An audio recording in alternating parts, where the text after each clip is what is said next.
عاملين ايه؟ انا مريان. انا صورت لكم فيديو وانا 6 شهور. النهارده من العياده بصور لكم فيديو تاني وانا 9 شهور. انا عملت مع دكتور احمد المصري عمليه تكميم معدل، وكمان شلت المراره. عايزه اقول لكم ان انا كنت متخوفه شويه ان فتره الهيلينج والالم يكون اكتر عشان انا عامله عمليتين مع بعض، بس ما حسيتش باي حاجه خالص. يا جماعه بجد ميلاد تاني، انتوا هتعملوا العمليه ميلاد تاني يا جماعه. الاحساس معنويا تحفه. ما اقولكمش يعني على السعاده والخفيه اللي انتوا فيها.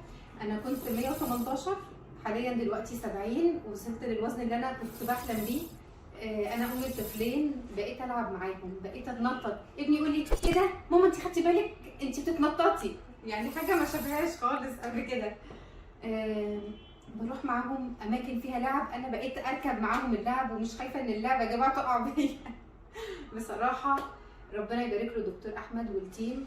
من ساعه ما جيت هنا من اول يوم الناس هنا مريحه جدا. دكتور احمد منتهى الذوق، منتهى الامانه، منتهى طبعا الشطاره مش هتكلم عليها.